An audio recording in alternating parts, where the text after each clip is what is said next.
my human nature, those desires of humanity, of the flesh, start to try to creep in.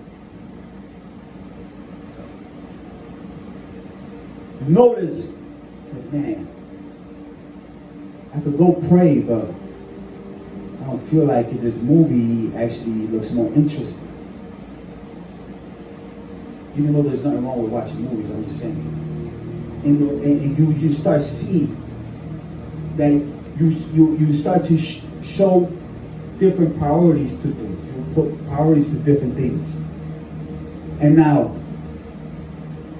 you can easily be at home and next thing you know, you decide to just say, you know what? I don't know.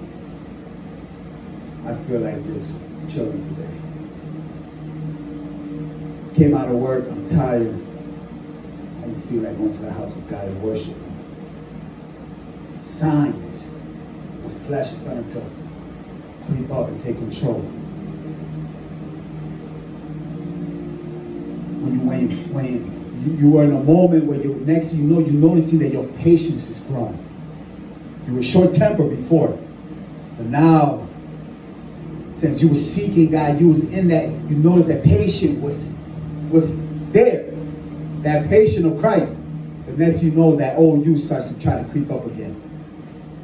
And you're ready to punch somebody in the face. Signs of the flesh. So one of the things that how I'm able to identify when I'm slipping in my prayer life, when I'm slipping in my fellowship with God, is when I start to see that those things, that old me wants to creep up again. Those old desires want to creep up again. And a lot of times, I don't know how many of you ever feel this or felt this. The beauty about Holy Spirit is that He always warns you before you fall into it. How many of you ever felt at times where when you, let's say you go a week, faithfully seeking God, a week, hardcore, but then there comes a day where you're slacking. You know you're not giving it your 100%. How many of you ever you feel like that inside? Something inside is like, oh, like a disappointment, like, man, I don't know, man. I just feel bothered. Like I feel like something is wrong with me. And a lot of times we will ignore that.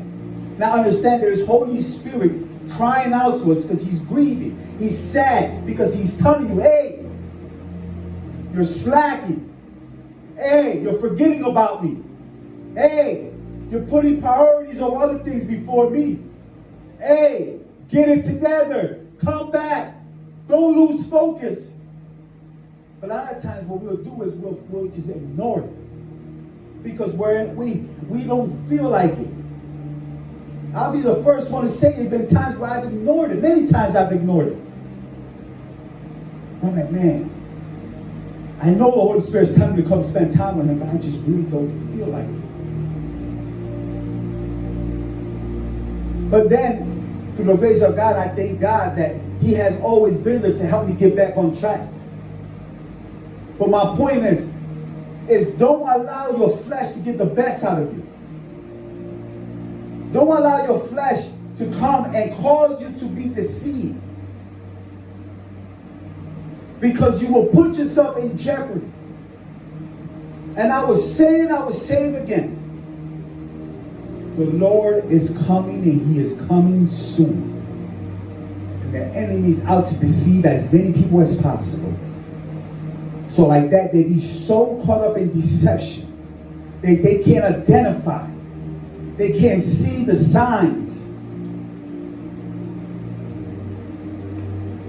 So when that trumpet sounds, they miss their ride home to eternity with their Father. I don't want to be that one. I don't want to be that one. This is why it's important for us to run our race. We got to run our race. And we got to run it with everything we got. We're so close to the finish line that more than ever the enemy is coming after us. Making some people think that they already got the salvation. And they're slacking. Got some deceive, making them feel like they will never be able to reach salvation. And instead of running their race, they started off running, but now they find themselves walking. And some even stop doing anything. But the Lord today says, run your race. We don't have time to worry about everybody else. You see, as a child of God, I'm going to run my race. But as I'm running my race, my job is to be able to also, as I'm running, be able to pass the baton so like that he can run his race as well. And we both get to that finish line. We both win. This isn't about, you see, but the thing is this, I can't run the race for him. I can pass the baton. What is the baton? When I come and I tell him about Christ. When I come and show him the way and point him to Christ. I'm passing him the baton for him to run his race. But I can't run it for him. He has to make the decision to run for himself. I can't put my focus on what he's doing. Because if I put my focus on what he's doing, what will happen is I will find myself falling into deception.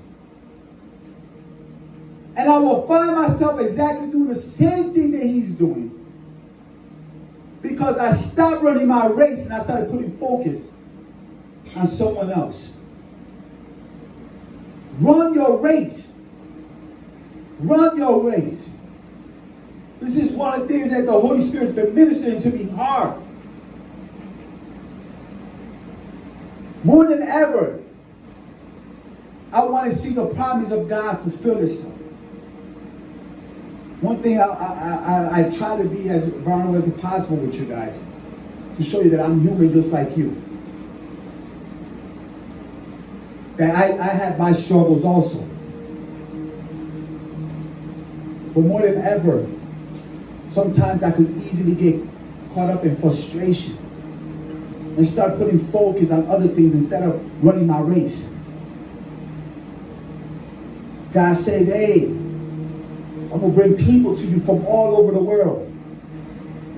But then in moments where you see it going from less to less, it could easily cause you to start doing what? Lose your focus. And start putting your focus on what's happening. And not running your race. Now running the race, looking to the promise of God. But now I'm putting my focus on what's in front of me instead of what's over there. The finish line. And now, if I'm not careful, the enemy will cause me to be deceived. And cause myself to self-destruct. Because I lost my focus on the finish line. Now understanding that our focus is on Christ.